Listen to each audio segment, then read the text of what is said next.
Hello everyone, this is आकाश रांगडाले और आप सभी का स्वागत है आपके अपने चैनल पे जिसका नाम है मैग्नेट ब्रेन्स हिंदी, जहां पर आपको मिलती है क्वालिटी एजुकेशन बिल्कुल फ्री ऑफ कॉस्ट। मतलब ये कि आपको कोई भी कूपन खरीदना नहीं है, कोई भी पैकेज खरीदने जैसी कोई भी बात नहीं है।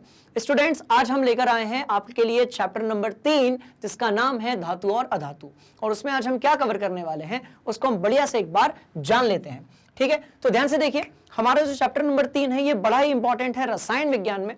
इनफैक्ट इस चैप्टर के बिना आप केमिकल बॉन्डिंग, रासायनिक आबंधता और ऐसी बहुत सारी जो चीजें हैं उसको नहीं समझ पाएंगे।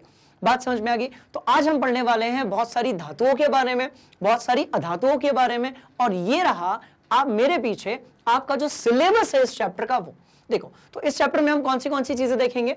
हम धातुओं के बारे में जानेंगे, अधातुओं के बारे में जानेंगे, और हम जानेंगे कि इनके जो भौतिक गुणधर्म होते हैं वो क्या होते हैं।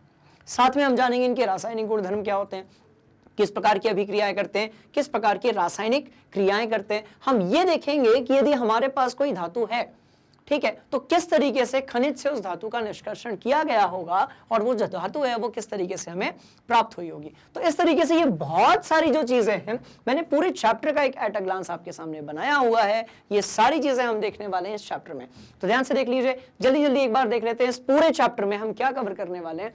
हम जानेंगे संक्षारण क्या होता है, मतलब लोहे में कैसे जंग लगता है। साथ में हम जानेंगे अमलगम क्या होता है, ठीक है, कुछ ऐसा ही सक्रियता श्रेणी जो है वो किस चिड़िया का नाम है, कि ऐसा क्या होता है जिससे हम ये बता सकते हैं कि कोई धातु जो है वो विस्थापन अभिक्रिया करती है, जैसा कि हमने कौन से चैप्टर में पढ़ा था भाई? पहले चैप्टर में पढ़ा था, है ना। और हम ये जानेंगे कि भाई ये जो अपर रूप है ये क्या चीज है। जैसा कि हमने देखा था कि कार्बन के कुछ एक अपर रूप होते हैं, कैसे भाई? तो हीरे और ग्रेफाइट के रूप में। साथ ही हम ये जानेंगे कि तन्यता क्या होती है, यशद लेपन क्या होता है, खनिज क्या होते हैं, आघात वर्धिता क्या होती है, एनोडीकरण क्या होता है। ऐसी बहुत सारी किस चीजों को हम इस चैप्टर में देखने वाले हैं। और इसके पहले भाग में आज मैं आप लोगों को पढ़ा रहा हूं धातुएं और अधातुएं क्या होती हैं और उनके कौन से गुणधर्म होते हैं। बात समझ में आ गई? तो जल्दी से स्क्रीनशॉट लेकर इस सारे कॉन्सेप्ट को अपनी कॉपी में आप क्या करेंगे भाई? तो नोट करेंगे। बात समझ में आ गई? तो इस पूरे कॉन्सेप्ट को अपनी कॉपी में आप लोग क्या कर लेंगे स्टूडेंट्स? नोट कर लेंगे। ठीक है, चलो ले लिया स्क्रीनशॉट, कोई दिक्कत वाली बात, सवाल ही नहीं पैदा होता। चलिए तो स्टार्ट करते हैं हमारा आज का चैप्टर और देखते हैं क्या हमारे आसपास कितनी धातुएं और अधातुएं हैं और उसमें कौन से होते हैं आपके भौतिक गुणधर्म, कौन से भौतिक गुणधर्म हैं जो किसी धातु के होते हैं। ठीक है, तो आप अपने आसपास की बहुत सारी चीजों को देख सकते हैं। बेसिकली देखिए, हमारे आसपास का जो भी पदार्थ है वो किसी न किसी तत्व से मिलकर बना हुआ है, और जो तत्व होता है ये बेसिकली क्या होता है? तो ध्यान से देखो, ध्यान से देखो, ध्यान से देखो। तो सबसे पहले हम समझ लेते हैं कि तत्व क्या होता है। ठीक है, तो एक ही प्रकार के जो परमाणु होते हैं, एक ही प्रकार के परमाणुओं से बनी हुई जो चीज होती है, जो पदार्थ होता है, उसको हम क्या बोलते हैं? तत्व बोलते हैं। तो एक प्रकार के, ध्यान से देखिएगा, एक प्रकार के जो परमाणु होते हैं स्टूडेंट्स, है ना, एक प्रकार के परमाणु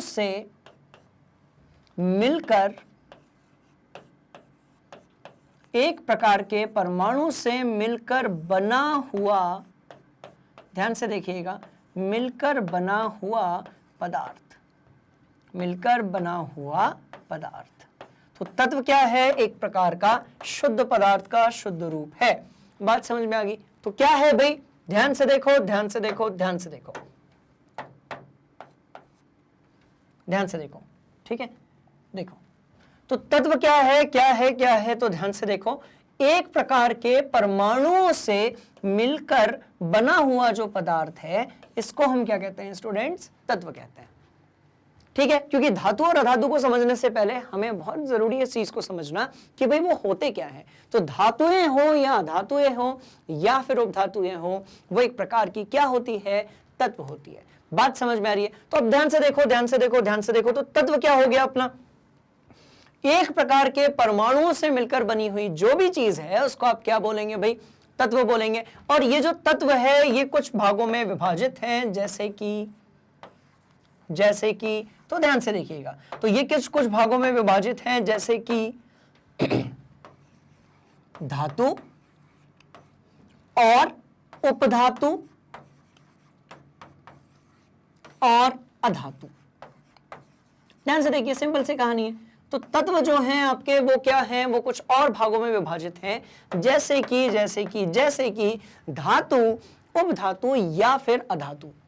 अब सवाल पैदा होता है कि सर तत्व तो हमने जान लिया था, हालांकि इसके लिए भी एक चैप्टर बना हुआ है हमारे सिलेबस में जिसका नाम है तत्वों का आवर्ती वर्गीकरण। बात समझ में आ रही है? तो ध्यान से देखिए, तो एक प्रकार के परमाणुओं से मिलकर बने हुए पदार्थ को हम लोग क्या कहते हैं स्टूडेंट्स? तत्व कहते हैं।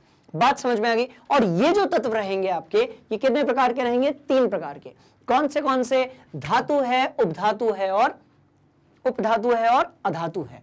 बात समझ में आ गई? सवाल पैदा होता है कि सर इसमें धातु, उपधातु और अधातु जो है वो हमारी जो आवर्त सारणी होती है वहां से देखकर हम कैसे बताएंगे, क्योंकि जो तत्वों का निवास स्थान है वो क्या है? आवर्त सारणी है। तो यदि आवर्त सारणी समझ में आ गई तो आपको यह समझ में आ जाएगा कि कौन सा तत्व जो है वो धातु है, कौन सा उपधातु है और कौन सा अधातु है। तो चलिए जल्दी से हम जान लेते हैं आवर्त सारणी से कि कौन सा तत्व धातु है, कौन सा अधातु है और कौन सा उपधातु है। बात समझ में आ गई? तो चलते हैं आवर्त सारणी की तरफ और देखो ध्यान से, भयंकर मजा आने वाला है स्टूडेंट्स। आज सारे कॉन्सेप्ट को करेंगे दिमाग के अंदर बढ़िया तरीके से फिट, ताकि आपको इस चैप्टर में और इसके बाद के जितने भी चैप्टर्स हैं वहां के लिए कॉन्सेप्ट बढ़िया तरीके से मिल जाए। बात समझ में आ गई? तो क्या आपको एक रंग बिरंगी आवर्त सारणी दिख रही होगी? बिल्कुल दिख रही होगी, ठीक है। अब इस आवर्त सारणी में जो धातुएं हैं ना, उनकी संख्या कुछ ज्यादा ही है, और आपकी जो अधातु और उपधातु है उनकी संख्या कैसी है? तो भाई कम है, ठीक है। तो ध्यान से देख लीजिए, जितने भी ये पर्पल नीले कलर से दिख रहे हैं आपको, यानी कि एस ब्लॉक के सभी तत्व जो रहेंगे, ठीक है, वो क्या रहेंगे? एस ब्लॉक के सभी तत्व जो रहेंगे वो क्या रहेंगे आपके? एस ब्लॉक के सभी तत्व जो हैं वो क्या रहेंगे आपके? धातु रहेंगे, सिर्फ हाइड्रोजन को छोड़कर। आप सबको पता है आवर्त सारणी क्या होती है, आप सबको ये भी पता है कि यहां पर हाइड्रोजन आता है और इस तरफ आता है हीलियम। बात समझ में आ गई? तो ध्यान से देखिए आप सभी, पहला वाला जो हाइड्रोजन है सिर्फ वो एक क्या है? अधातु है। उसके अलावा जितने भी नीले कलर से एस ब्लॉक के हैं, डी ब्लॉक के हैं और एफ ब्लॉक के हैं, सभी तत्व कैसे होंगे? तो सभी तत्व होंगे आपके कैसे? धातु। बात समझ में आ गई? तो एस ब्लॉक हाइड्रोजन के अलावा पूरा का पूरा जो है वो क्या है? धातु है। कुछ ऐसे ही डी ब्लॉक जो है स्टूडेंट्स, वो भी क्या है हमारा? सभी तत्व उसके जो हैं वो धातुएं हैं। कुछ ऐसे ही आपका जो एफ ब्लॉक है वो भी कैसा है? धातुओं से मिलकर बना हुआ है। और साथ में आपका जो पी ब्लॉक है, अब पी ब्लॉक में धातु है, अधातु है और उपधातु है, ठीक है। तो पी ब्लॉक जो है उसमें ये जो आपको नीले पर्पल कलर से दिख रहे होंगे, ये सभी कैसे हैं? तो धातु है। काले कलर से जो लिखा हुआ दिख रहा होगा, काले कलर के जो डिब्बे हैं वो सभी कैसे हैं स्टूडेंट्स? उपधातु हैं। और लाल कलर से जो बने हुए हैं वो कैसी हैं? अधातुएं हैं। अब ये तो जान लिया कि धातुएं क्या होती हैं, उपधातुएं क्या होती हैं और अधातुएं क्या होती हैं। कहां पर? पीरियोडिक टेबल यानी कि आवर्त सारणी में। पर अभी इनके गुणधर्म बाकी हैं। देखो ना, हम इनके क्या पढ़ रहे हैं भाई? गुणधर्म ही तो पढ़ रहे हैं, ठीक है। तो अभी तक हम इसके गुणधर्म पे नहीं पहुंचे हैं। हम सबसे पहले ये देख रहे हैं कि यदि हमारे सामने कोई आवर्त सारणी लाकर रख दे तो क्या हम ये बता पाएंगे कि कौन से तत्व धातुएं हैं, कौन सी अधातुएं हैं, और जो बीच में आती है वो कौन सी है? उपधातुएं। तो अब ध्यान से देखो, पूरा का पूरा धातु सिस्टम, यहां पर भी पूरी धातुएं, इधर भी सारी धातुएं, तो ये सभी जो है ये कैसी है? धातु है। पी ब्लॉक में इस तरीके ये जो कलर वाली आपको दिख रही होंगी, ये सभी क्या है? आपकी धातुएं हैं। बीच में क्या आ रही है? तो बीच में आ रही है आपकी उपधातुएं। सवाल पैदा होता है कि सर ये उपधातुएं क्या होती हैं? तो स्टूडेंट्स, ऐसे तत्व जिनके जो गुणधर्म होते हैं वो थोड़े से धातु जैसे होते हैं, थोड़े से अधातुएं जैसे होते हैं, उनको हम क्या कहते हैं? उपधातु कहते हैं। जैसे कि सिलिकॉन। तो आपने सुना होगा कि जो धातुएं होती हैं वो ऊष्मा और विद्युत की अच्छी चालक होती हैं। अब सिलिकॉन है, तापमान ज्यादा है तो विद्युत का चालन करेगा, तापमान कम है तो विद्युत का कुचालन करेगा। तो सिलिकॉन के जो गुणधर्म है वो धातुएं जैसे भी हैं और कैसे हैं भाई? अधातुएं जैसे भी हैं। इसका मतलब क्या होगा? वो होगी उपधातुएं। उप का मतलब क्या होता है? 50-50। सेमी मेटल्स आप कह सकते हो, मेटलॉइड्स आप कह सकते हो इंग्लिश में। बात समझ में आ रही है? कहानी सिंपल है। तो इस तरफ वाली धातुएं, ये जो काले डिब्बे वाली बनी हुई है, सारी की सारी क्या हो जाएंगी? आपकी उपधातुएं हो जाएंगी। और लाल कलर से जितने बने हुए हैं ये हो जाएंगे आपकी अधातुएं। कहानी समझ में आ गई? तो इस पीरियोडिक टेबल को अपनी कॉपी में आप बना लीजिए बढ़िया तरीके से, और देखिए हमारे सामने कितनी सारी धातुएं, अधातुएं और उपधातुएं। देखो सिलिकॉन उपधातु है। कार्बन क्या होगा तो अधातु होगी, जिंक धातु, नाइट्रोजन अधातु, सल्फर अधातु, आपका जो क्लोरीन है अधातु, सल्फर अधातु, सिल्वर यानी कि ये जी धातु, हाइड्रोजन अधातु, हीलियम अधातु, ब्रोमीन अधातु, पोटेशियम धातु, सोडियम धातु, जेनॉन आपकी क्या है एक अधातु है। बात समझ में आ रही है? कुछ ऐसे ही हाइड्रोजन आपकी अधातु है और कॉपर जो है आपकी वो धातु है। सल्फर के बारे में हमने देख लिया है। तो स्टूडेंट्स हम ये सीख गए कि पीरियोडिक टेबल यानी कि आवर्त सारणी में कौन से तत्व धातु हैं, कौन से ऐसे तत्व हैं जो उपधातु हैं और कौन से ऐसे तत्व हैं जो अधातु हैं। बात समझ में आ रही है? अब क्या होता है, इन सब का भी नाम होता है। जैसे आपने देखा होगा जब आप एस ब्लॉक पे जाएंगे तो एस ब्लॉक का जो पहला समूह है ग्रुप 1 है, उसमें क्या नाम होगा भाई, तो उसका नाम होगा क्षारीय धातुएं। दूसरे वाले समूह के जो नाम होंगे तत्वों के नाम वो कैसे होंगे, क्षार मृदा धातुएं। बात समझ में आ रही है? तो कहानी बड़ी इंटरेस्टिंग है और सिंपल भी है। ठीक है, तो वो अभी डीप डिवीजन में हम लोग नहीं जा रहे हैं, अभी हम पीरियोडिक टेबल में उस चीजों को पढ़ेंगे। पर अभी आप ये समझ लीजिए कि पीरियोडिक टेबल देखकर हम ये बता सकते हैं कि कौन से तत्व धातु है, कौन सी अधातु है और कौन सी उपधातु है। ठीक है, चलो इसको नोट कर लो। कर लिया? अच्छा, एक बार मैं और बता देता हूं आपको उपधातुएं कितनी है। तो स्टूडेंट्स अभी तक हमारे पास जो ज्ञात उपधातुएं हैं वो कितनी है, 7 हैं। अलग अलग जो वैज्ञानिक होते हैं, अलग अलग जो विज्ञान से जुड़े हुए व्यक्ति हैं, वो क्या करते हैं कि ये जो संख्या है इसको थोड़ा सा आगे पीछे करते रहते हैं। बट यदि आपसे कोई पूछे तो एनसीईआरटी फॉलो करती है आपके 7। कौन से? Boron, silicon, germanium, arsenic, SB यानी कि एंटीमनी, टीई यानी कि टेलुरियम और पीओ यानी कि पोलोनियम। एक और बार कर लेते हैं, polonium, tellurium, antimony, arsenic, germanium, silicon और यहां पर क्या हो जाएगा आपका बोरॉन हो जाएगा। तो ये सारी क्या है आपकी उपधातु है। उस तरफ कौन सी चीजें पाई जाएंगी, तो भाई कार्बन है, नाइट्रोजन है, ऑक्सीजन है, फ्लोरीन है, नियोन है। कुछ यहां पर उसी तरीके से सॉरी फास्फोरस है और यहां पर क्या आ जाएगा, सल्फर है, क्लोरीन है और वहां पर आपका आर्गन है। कहानी समझ में आ गई? इस तरफ आपका एल्यूमिनियम होगा, तो वो मैंने नहीं बनाया है। आपके पास आवर्त सारणी जो है वो आपकी किताब में भी होगी और एक पीरियोडिक टेबल का चार्ट होगा, आप वहां से भी देख सकते हैं। बात समझ में आ गई? तो चलिए, तो क्या देख लिया, पीरियोडिक टेबल में धातुएं कितनी है, अधातुएं कितनी है, कहां पर पाई जाती है, सारी चीजों को हमने देख लिया है। बात समझ में आई? और क्या देखा हमने, तो और हमने ये देखा स्टूडेंट्स के इस चैप्टर में हम क्या पढ़ने वाले हैं वो सारी चीजों को हमने यहां पर देख लिया है। ठीक है, कोई दिक्कत वाली बात नहीं है। इन चीजों को भी हमने देख लिया, इसको भी आपने नोट कर लिया और यहां पर भी आपने नोट कर लिया है। बात समझ में आ गई? चलिए अब आगे बढ़ते हैं, अपने चैप्टर को हम थोड़ा सा प्रोसीड करते हैं। अब देखो, अब क्या है, हमने तत्व जान लिया, तत्वों के प्रकार जान लिए। तो यदि आपसे कोई पूछे कि धातु या अधातु क्या होती है, तो आपको बताना है कि ये एक प्रकार के तत्व हैं। और तत्व क्या होते हैं, तो एक समान परमाणु से मिलकर बना हुआ जो पदार्थ है वो क्या कहलाता है स्टूडेंट्स, आपका तत्व कहलाता है। ठीक है, बात समझ में आ गई? चलो, तत्व देख लिया, धातु समझ ली, उपधातु समझ ली और अधातु समझ ली। ठीक, अब एक काम करते हैं, अब थोड़ी सी काम की बात पर आते हैं। ध्यान से देखिए और इस कहानी को हम थोड़ा सा आगे लेकर चलते हैं और सिर्फ टारगेट करते हैं किस पर, धातु पर। सिर्फ किस पर टारगेट करते हैं, धातु पर। तो आप मुझे एक बात बताइए कि ऐसा तार जिसमें से इलेक्ट्रिसिटी जाती है, विद्युत गमन करती है, वो तार किस चीज से मिलकर बना हुआ है, धातु से। आपने अपने आसपास बहुत सारी चीजें देखी होंगी, ध्यान से देखो भैया। आपने देखा होगा सिल्वर, अच्छा इसको अपन हिंदी में करते हैं, सिंबल नहीं लेते हैं अभी हम लोग। ठीक है, ध्यान से देखना, हमने लिखा लोहा, फिर हमने लिखा चांदी, अच्छा उसके बाद फिर हमने लिखा सोना, फिर हमने क्या लिखा, तांबा, फिर हमने क्या लिखा, जस्ता। हाँ या ना? तो लोहा लिखा, चांदी लिखा, सोना लिखा, तांबा लिखा, जस्ता लिखा, फिर हमने क्या लिखा, सोडियम लिखा। सोडियम के साथ हमने क्या लिख दिया भाई, पोटेशियम लिख दिया। सोडियम लिखा और क्या लिख दिया, पोटेशियम। तो ये सारी जो चीजें हमारे आसपास पाई जाती हैं, ध्यान से देखो, बहुत सारी लोहे की चीजें रखी हुई हैं। तो ये कैसी होती है, ये थोड़ी मजबूत और कठोर नहीं होती है। वहीं के वहीं आप यदि कार्बन के पेंसिल यानी ग्रेफाइट की बात करेंगे, उसको आप तोड़ने की कोशिश करेंगे, वह टूट जाएगी। तो इसका मतलब क्या हुआ, जो धातुएं होती हैं वो कैसी होती हैं भाई, कठोर तो होती हैं। अब क्योंकि आप रसायन विज्ञान पढ़ रहे हो इसलिए कुछ अपवाद हो सकते हैं, जैसे कि आपकी जो सोडियम है या पोटेशियम है ये बहुत ज्यादा कठोर नहीं होती है, बट सामान्यतः अधिकतर जो धातुएं होती हैं वो कैसी होती हैं स्टूडेंट्स? कठोर होती हैं। कैसी होती हैं? कठोर होती हैं। तो आपने देखा होगा कि बर्तन जो बनाए जाते हैं वो धातुओं के बनाए जाते हैं।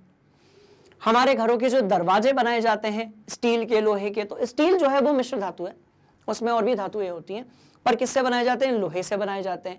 तार जो बनाया जाता है वो किससे बनाया जाता है भाई? लोहे से बनाया जाता है। ठीक है, आयरन से हो सकता है, कॉपर से हो सकता है, तांबे आपके जिंक से हो सकता है, एल्यूमिनियम से हो सकता है। एल्यूमिनियम को तो भूल ही गए हम लोग, लिखना पड़ेगा, बात समझ में आ रही है? तो एल्यूमिनियम को भूल गए हम लोग।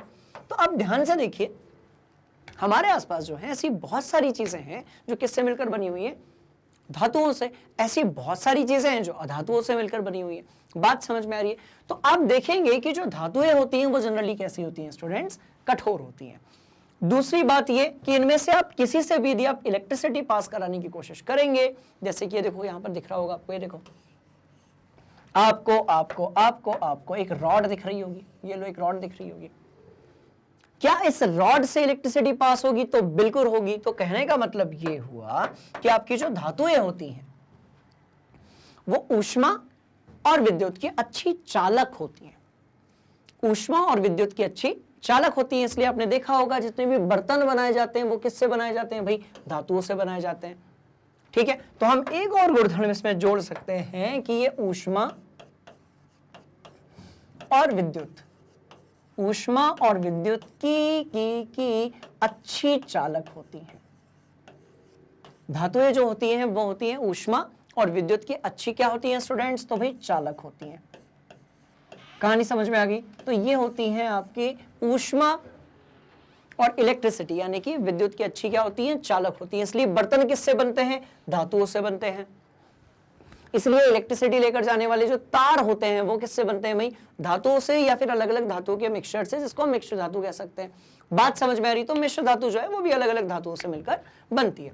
चलो, और कोई बात जो धातुओं की है? तो ऐसी बहुत सारी चीजें हैं। आप मुझे एक बात बताइए, क्या आपने कभी देखा है कि कुल्हाड़ी कैसे बनती है? या आपने कभी कभी देखा होगा ये जो हमारे लोहार भैया होते हैं ये धातु की एक चीज को उसका पीट पीट कर उसका आकार बदल लेते हैं।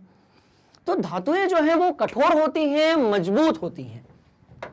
धातुएं जो होती हैं कठोर होती हैं और कैसी होती है भाई? मजबूत होती हैं, पर इनका आकार बदला जा सकता है यदि आप इनके ऊपर बहुत ज्यादा दाब लगाएं या फिर इन पर बहुत ज्यादा ऊष्मा दें। तो मजबूत भी होती है, कठोर भी होती है, पर इनका आकार बदला जा सकता है। जैसे आपने देखा होगा आपके स्कूल की जो घंटी है उसको कई दिनों से हथौड़े से पिटाई की जा रही है, तो एक साइड से वो पिचक गई है।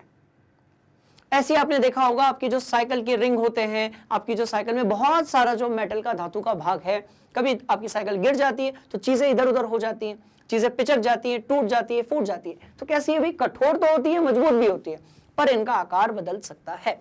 बात समझ में आ गई? तो सबसे पहले क्या चीज सीख देगी? धातुएं कैसी होती है? कठोर होती है, मजबूत होती है। दूसरी बात हमने देखी कि ये ऊष्मा और विद्युत की अच्छी क्या होती है भाई? चालक होती है। तीसरी बात अब हम क्या देखेंगे? तो तीसरी बात जो छुपी है वो यहां पर है। चलो डीप में पढ़ लेते हैं थोड़ा सा धातुओं के बारे में। बात समझ में आई? तो धातुएं सामान्यतः आपकी कैसी होती हैं स्टूडेंट्स? कैसी होती हैं? तो भाई कठोर होती हैं और मजबूत होती हैं। अब क्या है, बहुत सारी धातुएं हैं, तो कुछ ऐसी होती हैं जो मुलायम भी होती हैं, जैसे कि सोडियम, लिथियम, पोटेशियम। ये इतनी मुलायम होती हैं कि आप इसको चाकू से काट सकते हो। बहुत क्रियाशील होती हैं, बट इतनी मुलायम होती हैं कि आप इसको चाकू से काट सकते हो। सोडियम पता है कैसी होती है? जैसे आपकी वो सेंटरफेस होती है ना, उतनी मुलायम होती है, आप उसको चाकू से काट सकते हो। बात समझ में आ रही? तो कहानी सिंपल है, धातुएं सामान्यतः कठोर और मजबूत होती हैं, पर कुछ ऐसी धातुएं होती हैं जो कि अपवाद है और मुलायम होती हैं, जैसे कि आपका लिथियम हो गया, सोडियम हो गया, पोटेशियम हो गया। बात समझ में आ गई स्टूडेंट्स? कुछ इसी तरीके से और धातुएं होती हैं जो पाई जाती हैं किस रूप में? द्रव अवस्था में।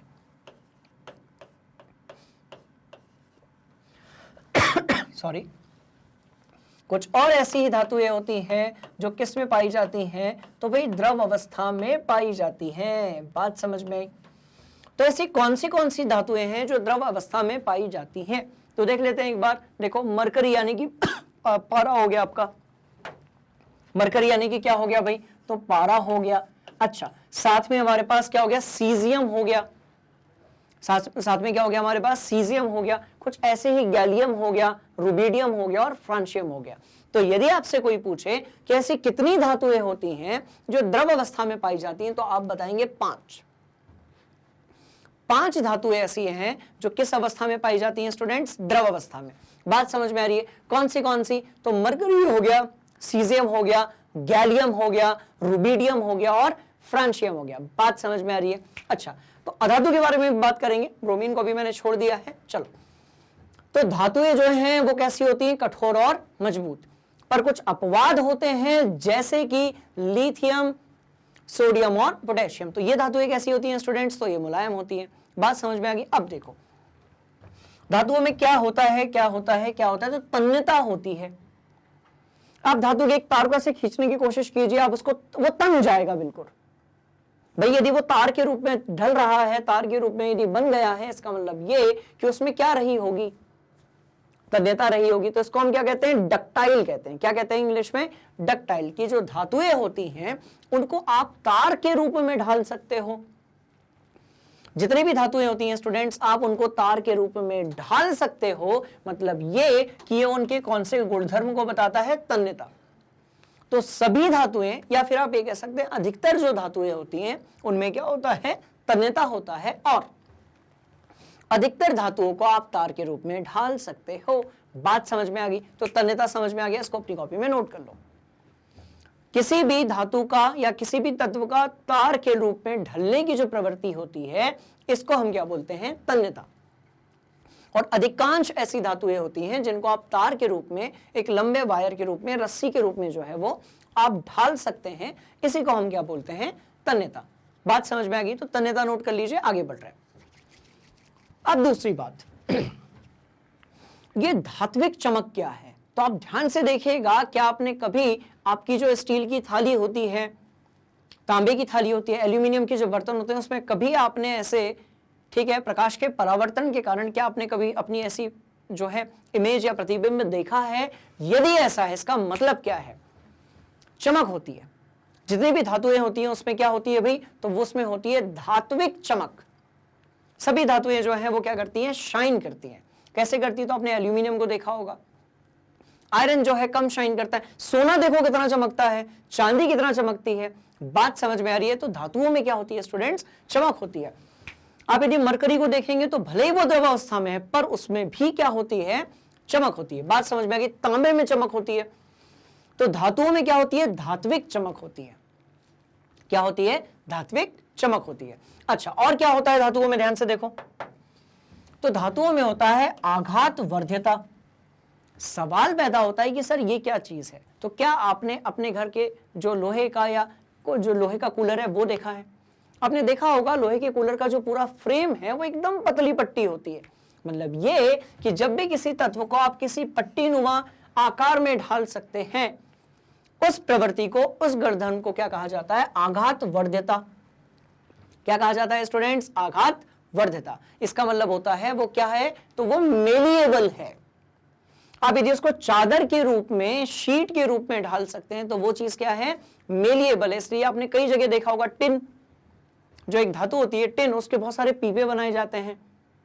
याद करो, उसको घरों के ऊपर लगाया जाता है ना। बात समझ, घरों के छत बनाने में उपयोग किया जाता है। ऐसी कितनी सारी चीजें, लोहे की शीट बनाई जाती है, एल्यूमिनियम की शीट बनाई जाती है। बर्तन कैसे बनते होंगे भाई, पहले शीट के रूप में रहती होगी धातु आपकी, उसके बाद हम उस पर दाब लगाते होंगे, उस पर हम तापमान देते होंगे और वो किस में परिवर्तित हो जाता है, उस आकार में जिसमें हम उसको परिवर्तित करना चाहते हैं। तो कहने का मतलब ये हुआ कि जो धातुएं होती हैं वो किस रूप में बनाई जा सकती है, तो स्टूडेंट्स ये बनाई जा सकती हैं चादर के रूप में। हाँ, इसको आप ओढ़ नहीं सकते, इसको आप बिछा नहीं सकते, क्योंकि ये बहुत ज्यादा कठोर होगा, मुलायम नहीं होगा, पर वो शीट या चादर के रूप में ढाला जा सकता है। कहानी समझ में आ गई? तो धातुओं की वो गुणधर्म जिसमें वो पतली शीट या चादर के रूप में यदि ढल जाए तो उस गुणधर्म या प्रवृत्ति को हम कहते हैं आघात वर्ध्यता। बात समझ में आ गई। तो इतनी सी कहानी थी आघात वर्धता के बारे में। अब सवाल पैदा होता है कि धातुएं सब ध्वनिक कैसे होती हैं। तो ध्वनिक कैसे होंगी, तो आपने देखा होगा कि जब भी किसी धातु के ऊपर आप ऐसे पत्थर से या हाथ से ऐसे ऐसे कीजिए, नॉक नॉक कीजिए, क्या होगा, उसमें से आप जो है ध्वनि बाहर आएगी, उसमें से साउंड बाहर आएगा। जैसे इसका अच्छा एग्जांपल क्या है, आपके स्कूल की घंटी। बात समझ में आ रही है। तो बेसिकली इसमें कुछ भी ऐसा मुश्किल वाला भाग नहीं है। इन सारी चीजों को हम बचपन से पढ़ते आ रहे हैं, देखते आ रहे हैं स्टूडेंट्स। तो ध्वनिक होने का मतलब क्या है कि धातुओं के ऊपर आप यदि किसी कठोर चीज से प्रहार करेंगे तो उसमें से आवाज आएगी, कोई भी एक आवाज आ सकती है। बात समझ में आ रही है। तो धातुओं से आती है आवाज, इसको हम बोलते हैं ध्वनिक प्रवृत्ति होना। कहानी क्लियर हो गई। इसको बढ़िया तरीके से अपने कॉपी में नोट कर लीजिए, जितनी चीजें मैंने धातुओं के बारे में आप लोगों को बताई है। अब चलते हैं अधातुओं के बारे में और समझने की कोशिश करते हैं कि जो अधातुएं हैं वो धातुओं से किस तरीके से अलग है। पहले आप इतना नोट कर लीजिए, अब बढ़ रहे हैं आगे। तो स्टूडेंट्स क्या कहते हो भाई, आपका धातु वाला जो भाग है वो तो बढ़िया तरीके से खत्म हो गया। अब आ जाते हैं अधातुओं पर। ठीक है, तो अधातुओं को समझने के लिए पहले हम एक काम करते हैं, उसके कुछ एक उदाहरण ले लेते हैं। जैसे कि आपने ये देखा होगा कि बहुत सारी अधातुएं ऐसी होती हैं जो गैसीय अवस्था में पाई जाती हैं, जैसे कि ऑक्सीजन हो गया, हाइड्रोजन हो गया, नाइट्रोजन हो गया। बहुत सारी निष्क्रिय गैसें जो होती हैं वो सब क्या होती हैं, अधातुएं होती हैं। ठीक है, तो देखो देखो देखो देखो देखो, थोड़ा सा हम यहां से कनेक्ट कर लेते हैं। देखो, हाइड्रोजन है, फिर आपका कार्बन है, नाइट्रोजन है, ऑक्सीजन है, फ्लोरीन है, नियॉन है। कुछ ऐसे ही यहाँ पर आपका क्या है भाई, सिलिकॉन है। उसके बाद आपका क्या आ जाएगा, तो फास्फोरस आ जाएगा, सल्फर आ जाएगा, क्लोरीन और आपका आर्गन आ जाएगा। बात समझ में आ रही है। तो ये स्टोरी क्या है, ध्यान से देखिएगा। ये अभी किस रूप में पाई जाती हैं, तो बहुत सारी अधातुएं ऐसी होती हैं। ठीक है, ये जो है ये गैसीय अवस्था में भी पाई जाती है। और किस में पाई जाती है, एक आध ऐसी है जैसे कि ब्रोमीन, वो आपके द्रव अवस्था में पाई जाएगी, और कुछ ऐसी हैं जो आपके ठोस अवस्था में भी पाई जाएगी। ठीक है, तो अधातुएं कैसी होती हैं, ये विद्युत की अधातुएं कैसी होती हैं, तो ये विद्युत की कैसी होती हैं स्टूडेंट्स, तो ये होती है विद्युत की कैसी, तो भाई कुचालक होती हैं। अधातुएं कैसी होती हैं, तो कुचालक। तो धातुओं के बारे में समझ लिया हम लोगों ने। ठीक है, इसको यहां से हटाते हैं, धातुओं के बारे में समझ लिया। अब बात किसकी करते हैं, अधातु की। तो अधातु में क्या हो सकता है, तो अधातु क्या है, देखो देखो देखो देखो, अभी यदि हम अधातु के बारे में बात करेंगे तो हम कुछ एक अधातुओं को ले लेते हैं और उस उदाहरण से हम समझने की कोशिश करते हैं। ध्यान से देखिएगा। अब मैंने लिखा भाई यहां पर कार्बन, अब फिर मैंने लिखा यहां पर देखो क्लोरीन हो गया, हाइड्रोजन हो गया, नाइट्रोजन हो गया, फास्फोरस हो गया, सल्फर हो गया, फिर आपका फ्लोरीन हो गया, फिर ज़ेनॉन हो गया, आर्गन हो गया, हीलियम हो गया, इसके बाद क्रिप्टॉन हो गया, और भी बहुत सारे हैं, नियॉन हो गया, और कुछ बच रहा है क्या, यस, बड़ी इंपॉर्टेंट, और वो क्या है आपकी ऑक्सीजन। तो आप यदि ध्यान से देखेंगे तो इनमें से भी किसी का भी तार नहीं बनाया जाता, इनमें से किसी का भी तार नहीं बनाया जाता, इनमें से किसी की भी शीट नहीं बनाई जा सकती। इसका मतलब ये क्या हुआ कि जो धातुएं होती हैं, ठीक है, और अधातुएं होती हैं, उनके जो गुणधर्म होते हैं उसमें होता है अंतर। कुछ समानताएं भी हैं, पर इसमें क्या होते हैं स्टूडेंट्स, अंतर होते हैं। कैसे होते हैं, ध्यान से देखो। तो क्या है, ये ऊष्मा और जो विद्युत होगा आपका, ऊष्मा और विद्युत की क्या होती है ये, तो ये होती है आपकी कुचालक। ऊष्मा और विद्युत की क्या होती है ये, तो भाई कुचालक होती हैं। सिर्फ एक अपवाद है और वो है आपका कार्बन का एक अपर रूप। कार्बन के बहुत सारे अपर रूप होते हैं जिसको हम पढ़ने वाले हैं, जैसे कि एक हो गया आपका ग्रेफाइट, एक ग्रेफाइट हो गया जो कि यहां दिख रहा होगा आपको, ग्रेफाइट या फिर कोयला, और दूसरा हो गया आपका हीरा। तो कार्बन जो है वो उसका अपना एक अलग कॉन्सेप्ट है, इसको हम नए चैप्टर में पढ़ेंगे, बट इसका सिर्फ एक अपवाद है, और ये जो अपवाद है स्टूडेंट्स वो क्या है आपका, ग्रेफाइट। कौन सा अपवाद है, तो भाई ग्रेफाइट जो है उसका एक अपवाद है। बात समझ में आ गई। तो कहानी इंटरेस्टिंग है कि कैसे होते हैं, ऊष्मा और विद्युत के क्या होते हैं, कुचालक होते हैं। इसमें सिर्फ एक अपवाद है और वो कौन सा है आपका, ग्रेफाइट। और ग्रेफाइट क्या है, तो कार्बन का एक अपर रूप है। इसके अलावा बाकी जितने भी अधातुएं हैं वो सब है ऊष्मा और विद्युत की कुचालक। अच्छा, दूसरी बात, थोड़ी सी ये कमजोर होती हैं, बहुत मजबूत नहीं होती हैं। जैसे अब लोहा है, लोहा एक धातु है तो उसको तोड़ना जो है वो बड़ा मुश्किल है, पर यदि आप कोयले की बात करें या फास्फोरस की बात करें या सल्फर की बात करें, जो ठोस अवस्था में पाई जाने वाली धातुएं अधातुएं हैं आपकी, आप यदि इनकी बात करें तो इनको तोड़ना बड़ा आसान है। तो कैसी होती है? कमजोर हो सकती हैं और कैसी हो सकती है? मुलायम हो सकती हैं। अच्छा, बहुत सारी ऐसी धातुएं हैं जो गैसीय अवस्था में पाई जाती है, जैसे क्लोरीन हो गया, हाइड्रोजन हो गया, नाइट्रोजन हो गया, इसको भी हम देखेंगे अभी, नियॉन हो गया, ऑक्सीजन हो गया। तो अब वो गैसीय अवस्था में पाई जाती हैं, इसका मतलब ये हुआ कमजोर तो नहीं कह सकते क्योंकि वो हम ठोस के संदर्भ में बात करते हैं, पर गैसीय अवस्था में यदि पाई जा रही है इसका मतलब ये हुआ कि उसको आप तार के रूप में नहीं बना सकते, आप उसको एक चादर के रूप में नहीं बना सकते। बात समझ में आ रही है? तो धातुएं जो है वो कैसी होंगी? ऊष्मा और विद्युत की कुचालक होंगी और कैसी होंगी? कमजोर और मुलायम होंगी। बात समझ में आ गई। उसके बाद तीसरा, तार और चादर के रूप में नहीं ढाल सकते, नहीं ढाल सकते। कुछ समझ में आया? आप इसको इस रूप में नहीं डाल सकते। किस रूप में? तो भैया तार और चादर के रूप में आप इसे नहीं ढाल सकते। बात समझ में आ गई? तो ये तीन ऐसे गुणधर्म हैं जो आपको याद रखने हैं किसके बारे में? अधातुओं के बारे में। समझ में आ रही कहानी? एकदम सिंपल सी बात है ना, इसको नोट कर लो। ठीक, एकदम आसान है। अब देखो, यदि ये आसान है तो फिर हम यहां पर चलते हैं। अब देखिए, हमारे पास जो बहुत सारी धातुएं हैं उनमें से बहुत सारी धातुएं कैसी हैं भाई? गैस है। किस अवस्था में पाई जाती हैं? सामान्य तापक्रम पर 25 डिग्री सेल्सियस 30 डिग्री सेल्सियस पे कैसी? गैसीय अवस्था में। कौन सी? तो 11 है। कितनी है? 11 है। कौन सी? हीलियम है, हाइड्रोजन है, हीलियम है, ऑक्सीजन है, नाइट्रोजन है, फ्लोरीन है, क्लोरीन है, नियॉन है, आर्गन है, क्रिप्टॉन है, जेनॉन है और रेडॉन है। तो आपने देखा होगा कि जितनी उत्कृष्ट गैसें होती हैं जो समूह 18 में आती हैं आपकी, वो सभी अधातुएं हैं। और कौन सी अवस्था में भाई? गैसीय अवस्था में। तो आपसे यदि पूछे कि कितनी ऐसी अधातु या तत्व हैं जो गैसीय अवस्था में हैं, तो आपका आंसर क्या होगा स्टूडेंट्स? 11। कुछ ऐसे ही यदि आपसे बात की जाए कि कितनी ऐसी अधातुएं हैं जो द्रव अवस्था में है, तो आपका आंसर क्या होना चाहिए? तो आपका आंसर होना चाहिए ब्रोमीन, यानी कि सिर्फ एक। तो ध्यान से देख लीजिए, अधातु आपकी द्रव अवस्था में जो है अधातु कौन सी है? ब्रोमीन है। बाकी इधर वाली जो है वो सारी की सारी आपकी धातुएं थी। कुछ ऐसे ही आपकी जो धातु होती है वो कैसी होती है भाई? उनमें अपर रूप होता है। अधातुएं जो होती हैं उसमें क्या होता है? अपर रूप होता है। इसको भी हम समझ लेते हैं। ठीक है, तो हमारा जो टॉपिक है ये क्या है? अधातु में अपर रूप। अब ये अपर रूप क्या चीज है? तो ध्यान से देखिए, जैसे हमारे पास एक अधातु है, कार्बन, फास्फोरस, सल्फर। अब कार्बन जो है उसमें कई सारे उसके क्या होंगे? अपर रूप होंगे, जैसे कि हीरा। जैसे कि हीरा मतलब वो कार्बन ही रहेगा, उसमें कोई और दूसरा तत्व नहीं रहेगा, दूसरा तत्व नहीं रहेगा, पर परमाणुओं की जो संरचना है वो थोड़ी सी अलग रहेगी, इसलिए हीरा हो गया। साथ में क्या हो गया भाई? ग्रेफाइट हो गया।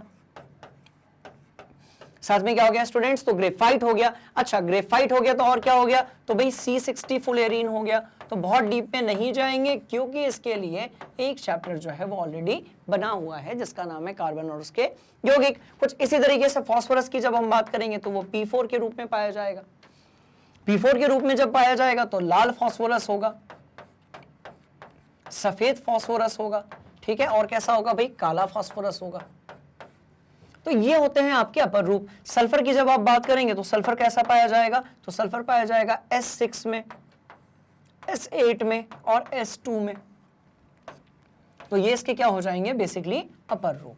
बात समझ में आई? तो अधातुएं जो होती हैं वो क्या होती हैं? तो उसमें अलग अलग तरीकों से यदि परमाणु जो है उनका यदि संरचना होती है तो उसको हम क्या बोलते हैं? अपर रूप। एक ही तत्व के अलग अलग तरीकों से परमाणुओं की संरचना यदि होगी, ठीक है, तो उसको हम क्या बोलेंगे? हम उसको बोलेंगे स्टूडेंट्स अपर रूप। तो किसमें? कार्बन में, फास्फोरस में और सल्फर में। बात समझ में आ गई? धातुओं में अपर रूप नहीं होता, धातुओं में अपर रूप नहीं होता है। अधातु जो रहते हैं स्टूडेंट्स उसमें पाए जाते हैं आपके बहुत सारे अपर रूप। बात समझ में आ गई? इसको भी नोट कर लो बढ़िया से, है ना। फिर धातु और अधातु के बीच में हम क्या देख लेंगे भाई? अंतर देख लेंगे। तो हम डिस्कस भी कर रहे हैं आपके दिमाग में फिट भी हो रहा होगा।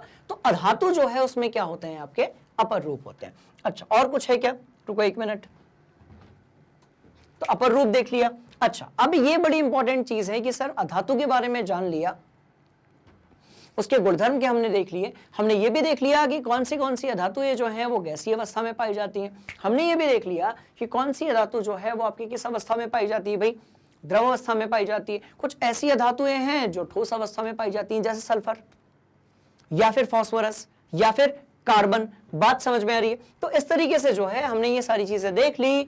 आप इन कॉन्सेप्ट्स को अपनी कॉपी में नोट कर लीजिए, क्योंकि बड़ा आसान पार्ट है ये धातु और अधातु वाला। बात समझ में आ गई? चलो इसको नोट कर लो। ठीक, ओके। अब यहां पर आते हैं।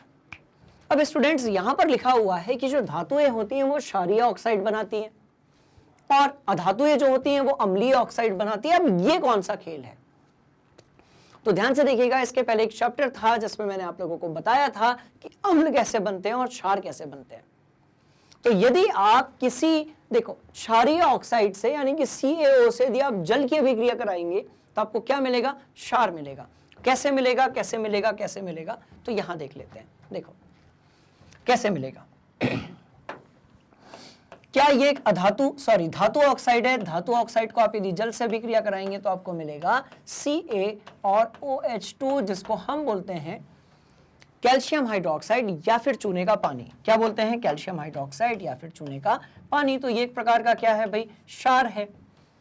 इसी तरीके से आप यदि यहां पर CO2 लेते हैं और इसकी अभिक्रिया आप H2O से कराते हैं तो आपको क्या मिलेगा? H2CO3। तो ये क्या मिलेगा आपको? एक प्रकार का अम्ल मिलेगा, एसिड मिलेगा।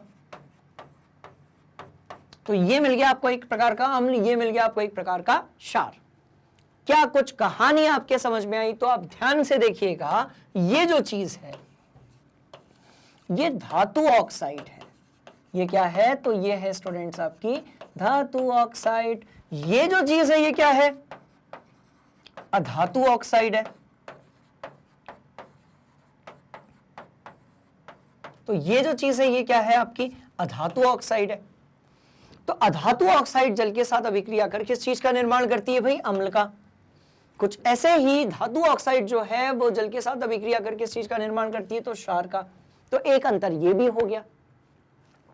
तो वही तो लिखा हुआ है कि जो अधातुएं होती हैं वो अम्लीय ऑक्साइड बनाती हैं और जो धातुएं होती हैं वो क्षारीय ऑक्साइड बनाती हैं। बात समझ में आ गई? पक्का पक्का, कोई दिक्कत वाली बात नहीं है। तो इस तरीके से हमने अधातु जो हैं उनके भी गुणधर्म देख लिए।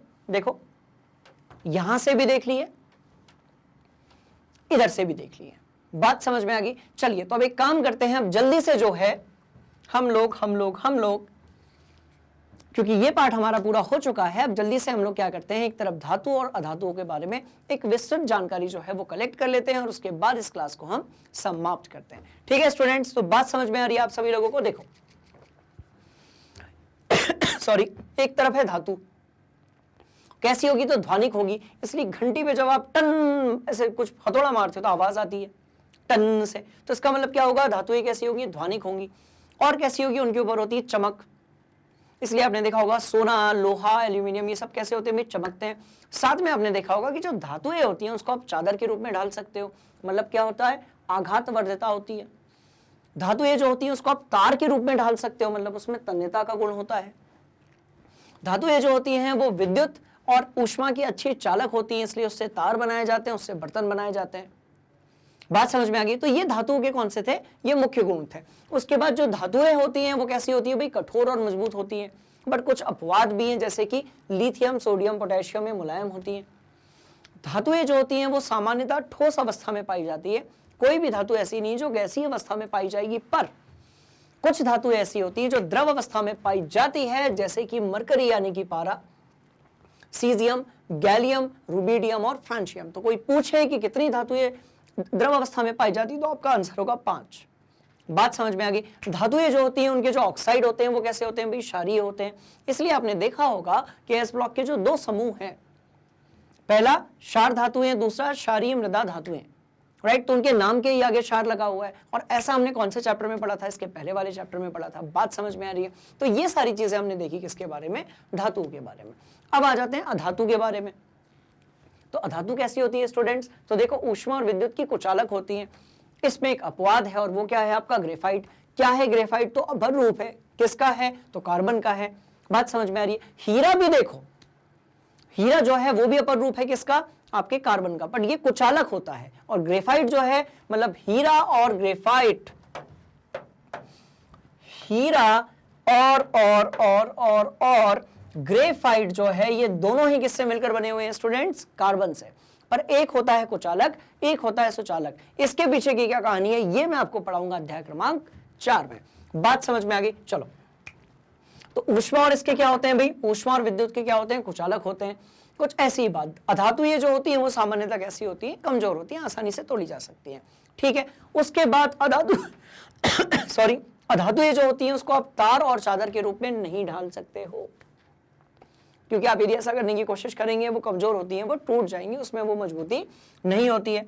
साथ में जो अधातुएं होती हैं वो आपके गैसीय अवस्था में पाई जाती है, ठोस अवस्था में पाई जाती है, और एक ऐसी है जो द्रव अवस्था में भी पाई जाती है, जैसे कि ब्रोमीन। ठीक है, और कितनी अधातुएं ऐसी हैं जो गैस अवस्था में पाई जाती हैं? तो आपका आंसर होगा 11।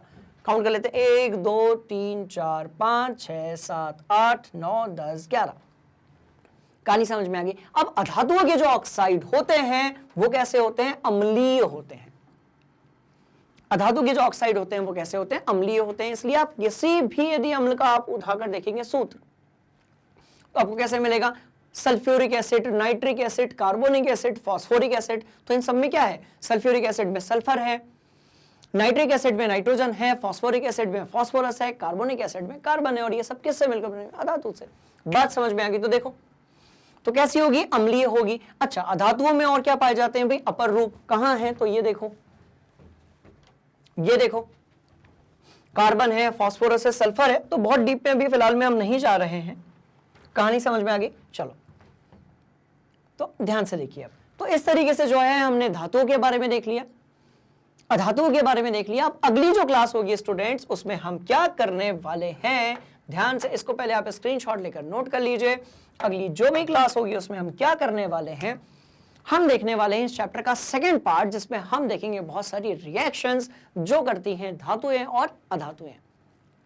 बात समझ में आ रही है? तो वो सब कहां मिलेगा आपको? तो क्या करना है उसके लिए आपको, आप YouTube पे भी देख सकते हैं और हमारी वेबसाइट पर भी आप सर्च कर सकते हैं। आप जाइए मैग्नेट ब्रेन्स पर, वहां पर आप सर्च कर लीजिए, वहां पर आपको सारी चीजों के अलग अलग सेपरेट प्लेलिस्ट है, और ये सब कुछ अवेलेबल है बिल्कुल फ्री ऑफ कॉस्ट। बात समझ में आ गई? बिल्कुल फ्री ऑफ कॉस्ट। क्लियर हो गया? तो सारे सब्जेक्ट्स आपको वहां पर मिल जाएंगे। मान लेते हैं कि आपको अगला वीडियो देखना है तो आप यहां पर क्लिक कर दीजिए। मान लेते हैं जब केमिस्ट्री पूरी पढ़कर हो गई हो, इंग्लिश पढ़नी है तो आप यहां क्लिक कर दीजिए, मैथ्स पढ़नी है यहां क्लिक कर दीजिए, सामाजिक विज्ञान के लिए, हिंदी के लिए, तो सभी विषयों के लिए यहां पर दिया हुआ है। क्लियर? जैसे ही आप यहां पर क्लिक करेंगे तो उसके बाद क्या होगा, क्या होगा, क्या होगा, इस तरीके से जो पूरा का पूरा पाठ्यक्रम है वो आपके सामने होगा बिल्कुल फ्री ऑफ कॉस्ट। सारे कॉन्सेप्ट वीडियोस, सारे topic wise videos, complete NCERT solution, complete one shot revision, साथ में क्या होगा? Previous year questions, exemplar questions, MCQ questions, most important questions, और मैग्नेट ब्रेन्स का जो सैंपल पेपर है वो। ये सारी चीजें आपको मिलेंगी बिल्कुल free of cost, quality content के साथ में, जहां पर हम कोशिश करते हैं कि हम ऐसे सारे सवाल को वहां पर इंक्लूड करें, सभी कॉन्सेप्ट्स को आपको इंक्लूड करें जो आपके अभी काम आए, कुछ समय बाद आप में से बहुत सारे बच्चे कॉम्पिटिटिव एग्जाम देंगे, उनके काम आए, बहुत सारे आपके जो भैया दीदी हैं वो 11th-12th में होंगे, जिनको 9th-10th की जरूरत होती है, उनको वहां पर काम आए। तो ये सारी चीजें आपको मिल जाएंगी कहां पर? मैग्नेट ब्रेन्स हिंदी पर। आपको क्या करना है? तो आपको एक छोटा सा काम करना है, और उस काम का नाम है ये। आप क्या कर दें, क्या कर दें, क्या कर दें, क्या कर दें, तो आप यहां पर जो है एक क्लिक कर दें, बस यहां पर सिर्फ आप एक क्या कर दें स्टूडेंट्स, क्लिक कर दें। आप आपकी जो पढ़ाई है उसको यहां से जारी रख सकते हैं। बात समझ में आ गई? आपने क्लिक किया, सिलेबस से स्टार्ट हो गया, कॉपी पेन लेकर बैठिए और बढ़िया से अपनी तैयारी कीजिए। ठीक है, चलो देखो, तो सबसे महत्वपूर्ण बात यह है कि यदि कक्षा 6वीं से लेकर कक्षा 12वीं तक आपको क्वालिटी कंटेंट एजुकेशन चाहिए, किसी भी विषय में, किसी भी टॉपिक में, किसी भी मीडियम के लिए, किसी भी सब्जेक्ट में, तो कोई परेशानी वाली बात नहीं है। वो सब कुछ बिल्कुल अवेलेबल है अच्छे कंटेंट के साथ में, बिल्कुल फ्री ऑफ कॉस्ट। कहां पर? तो नाम है मैग्नेट ब्रेन्स हिंदी। क्या नाम है स्टूडेंट्स? Magnet brains Hindi. बात समझ में आ गई? तो मैं आप लोगों से मिलता हूं इसी चैप्टर के अगले वीडियो में, जहां पर हम धातुएं और अधातुओं के रासायनिक गुणधर्म देखेंगे और क्या देखेंगे भाई, उनकी रासायनिक अभिक्रियाएं देखेंगे। तब तक के लिए आप मैग्नेट ब्रेन्स हिंदी को लाइक कीजिए, शेयर कीजिए और सब्सक्राइब कीजिए। Thank you so much students, मिलते हैं अगली क्लास में।